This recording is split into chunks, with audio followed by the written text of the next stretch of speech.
pasado, podcast del Núcleo de Historia Reciente de la Escuela IDAES UNSA. No soy de aquí, ni soy de allá, no tengo edad ni porvenir, y ser feliz es mi color de identidad.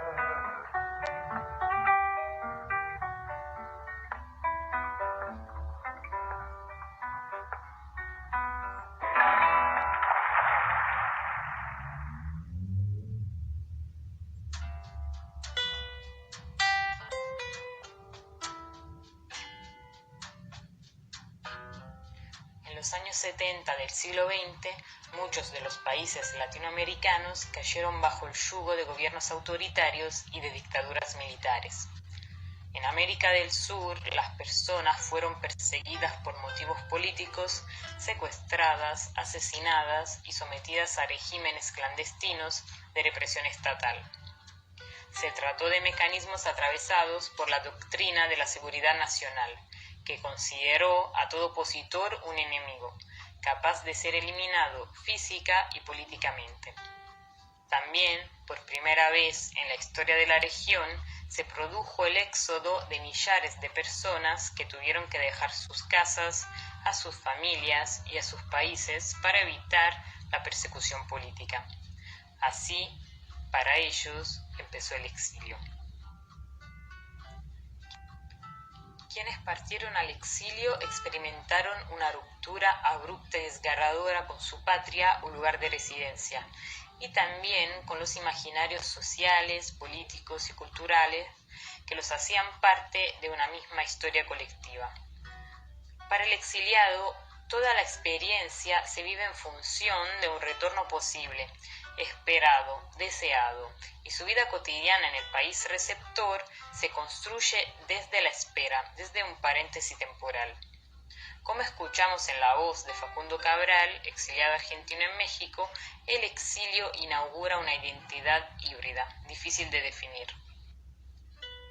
¿Cómo se produce el exilio? ¿Cuáles fueron las formas que adoptó en las experiencias sudamericanas de los años 70? ¿Cómo fueron recibidos los y las exiliadas en los distintos países receptores? ¿Qué tipo de activismo desarrollaron? Mi nombre es Julia Calderoni, soy magíster en estudios latinoamericanos y doctoranda en historia en la Universidad Sorbonne Nouvelle de París, en el Centro de Documentación y de Investigación sobre las Américas, el CREDA.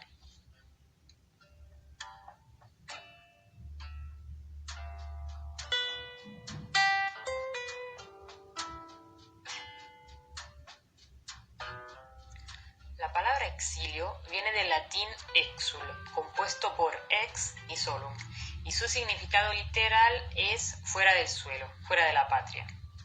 Si bien este término existe desde la Edad Antigua, su significado refiere a una experiencia política más generalizada con el nacimiento de los Estados-naciones en los siglos XVIII y XIX.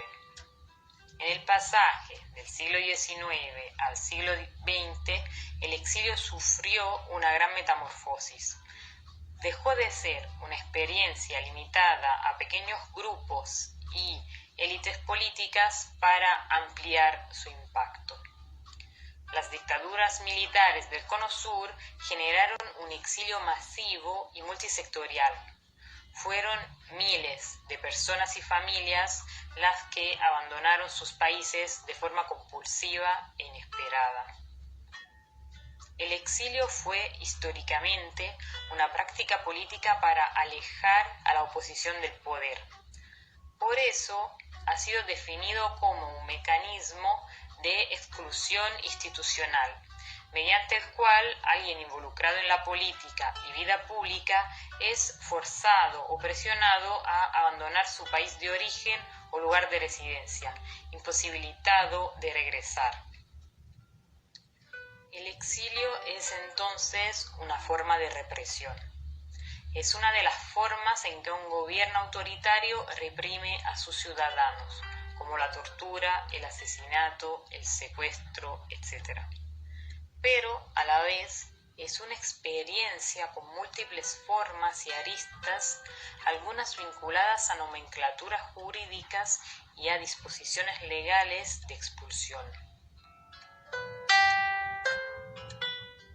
Usted ha abierto las puertas a que la gente que está exiliada retorne bajo unas ciertas condiciones implantadas por su gobierno. ¿Qué hay de esto, señor presidente? Mire, la pregunta suya es bien interesante. ¿Por qué está afuera, en primer lugar, la gente? Está afuera porque esta ciudadanía era negativa en el país.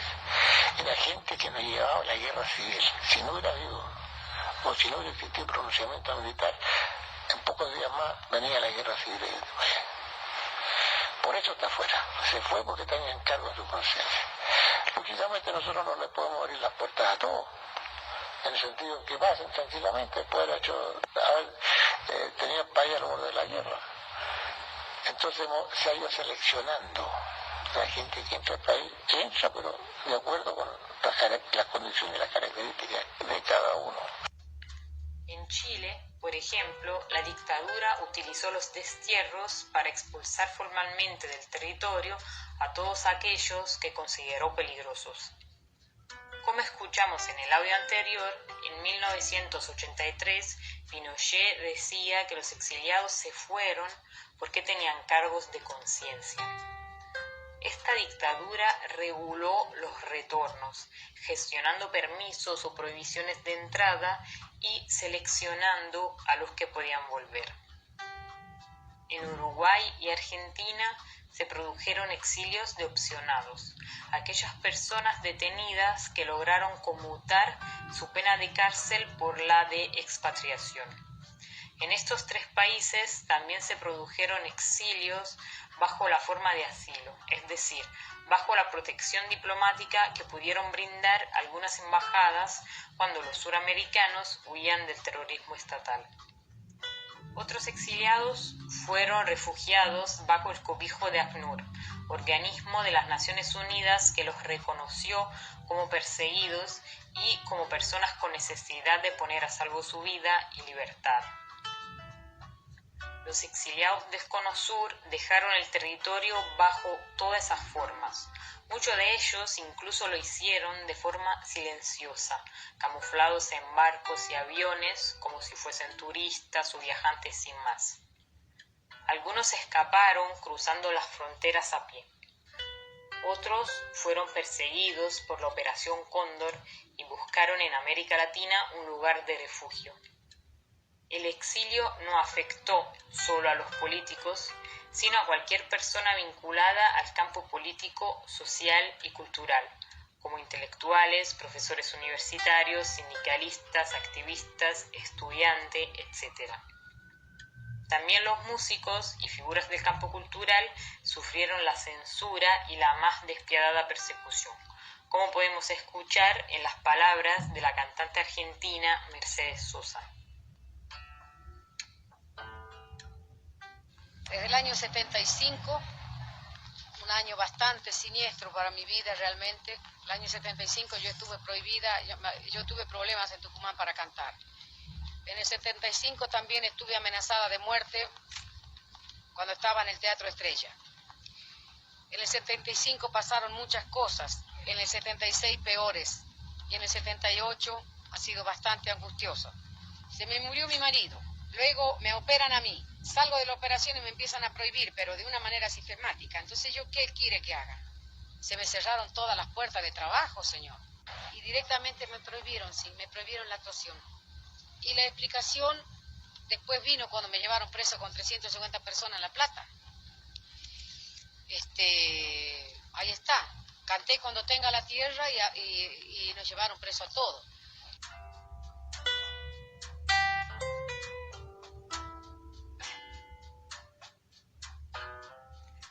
La recepción de los exiliados fue distinta según los países de acogida y según la procedencia de los exiliados. Algunos países que no tuvieron políticas definidas para la acogida desplegaron un régimen de tolerancia hacia los exiliados del Cono Sur. Esto Esto no significa que no estuvieran controlados, pues muchos proveían de organizaciones políticas revolucionarias y su presencia podía considerarse como peligrosa para los países receptores. En varios casos, las políticas de control coexistieron con políticas de tolerancia o de acogida estatal. México, Suecia y otros países de Europa del Norte tuvieron políticas de recepción más activas que otros países europeos, en los cuales la presencia de exiliados latinoamericanos estaba tolerada, pero no había ayudas estatales para ellos. Si hablamos de México, en el siglo XX se había construido una imagen de país de acogida, sobre todo gracias a la ayuda brindada a los republicanos españoles que se habían refugiado en este país. La política de asilo de México dependió de una coyuntura de distintos factores, tanto humanitarios como estratégicos, y fue un lugar de recepción fundamental para importantes sectores de la oposición política latinoamericana en exilio. Sin embargo, la acogida estaba vinculada al tácito acuerdo de no tener interferencias en la política mexicana. México se destacó en la memoria del exilio sudamericano por las facilidades que brindó para poder reconstruir una nueva vida lejos del horror, como podemos escuchar en las palabras del argentino Ricardo Nudelman, quien llegó a México en 1976. Además, y esto me parece que es correcto decirlo, en aquel momento el gobierno mexicano, por lo menos respecto al exilio argentino, tenía una actitud excelente, siempre nos ayudaron y facilitaron, especialmente para aquellos casos de gente que salía del país sin la documentación, no tuvieron ningún problema para hacerlos entrar a México, para conseguirles documentos, para facilitarles la posibilidad de instalarse, de trabajar, etc. Los países europeos hicieron uso de la normativa de refugio para recibir a estos exiliados.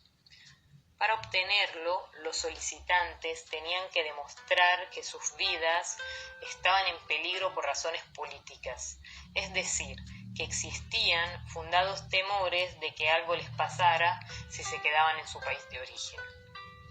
Esto fue muy difícil para los exiliados, pues el sistema represivo utilizó engranajes clandestinos para ocultar la persecución. Suecia fue un caso emblemático de la acogida de refugiados políticos del Cono Sur, y en menor medida también Francia, Bélgica, Holanda, etc. Otros países, como España o Italia, se convirtieron en países de acogida después de haber sido durante largas décadas países de emigración. Muchos exiliados conosureños se dirigieron hacia España e Italia porque tenían vínculos familiares, que en algunos casos les permitieron recuperar la nacionalidad española o italiana de sus ancestros, emigrados a América Latina entre finales del siglo XIX y la mitad del siglo XX. Los exiliados argentinos en Italia pudieron obtener el pasaporte italiano gracias a una ley y a un acuerdo bilateral que permitía a los descendientes de italianos emigrados a la Argentina de obtener la nacionalidad italiana.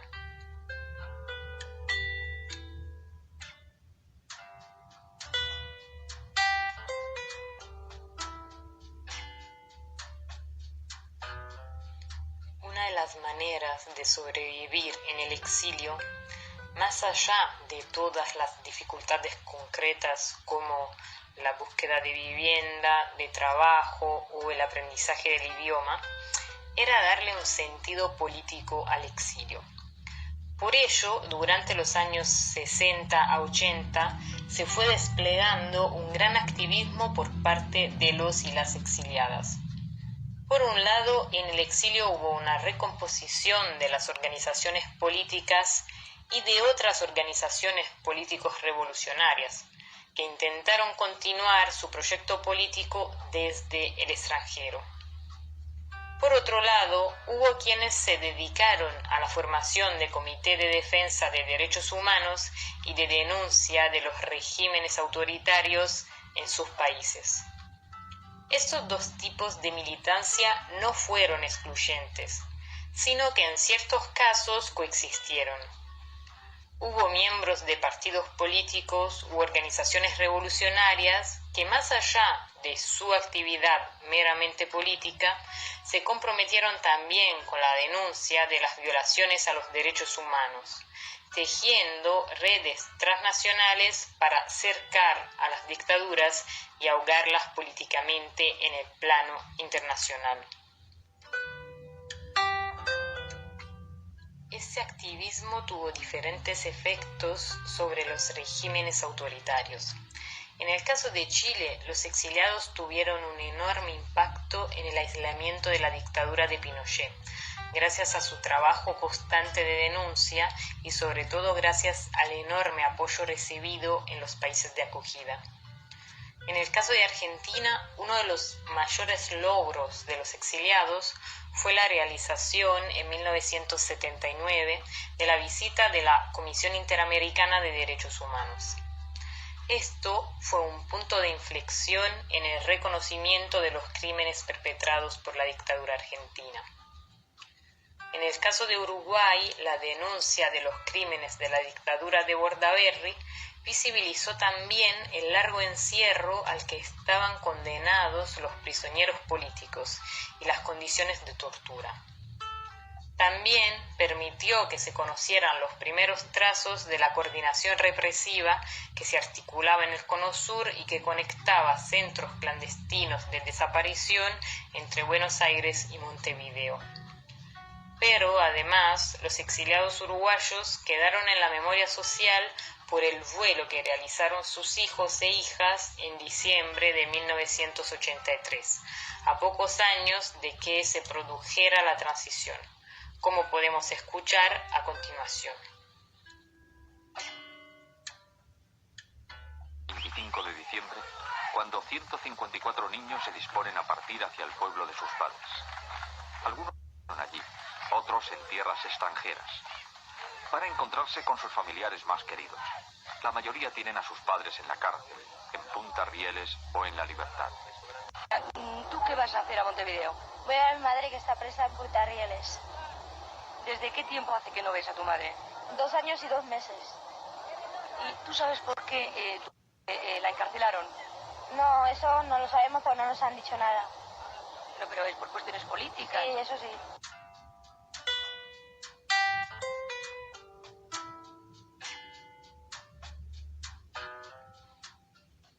Los exilios producidos desde el Cono Sur tienen continuidades hasta el día de hoy.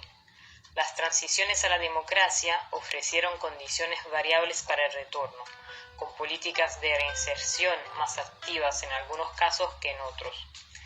También existieron medidas punitivas que permanecieron a pesar de las democracias y que hicieron que los y las exiliadas no pudieran regresar por no contar con amnistías o medidas de perdón que garantizaran su seguridad.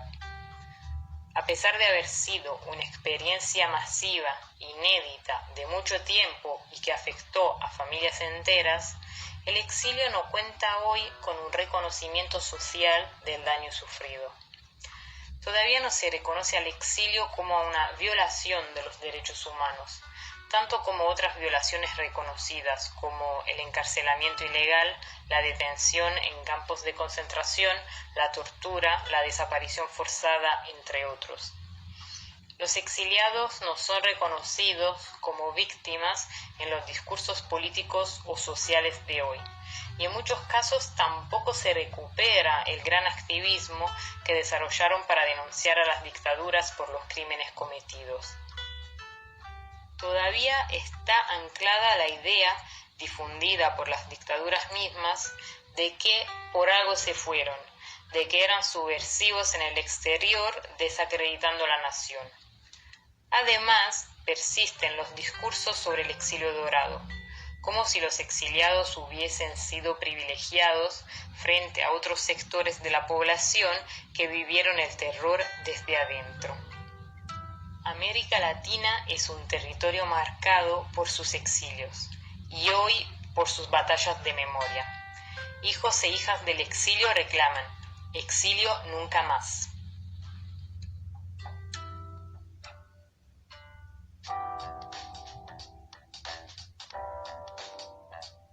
Esto fue Territorios del Pasado. Si querés comunicarte con nosotros, puedes escribirnos a nucleohistoriareciente@gmail.com o buscarnos en las redes. En Twitter somos @nucleoidades y en Facebook Núcleo de Historia Reciente y Daesunsa.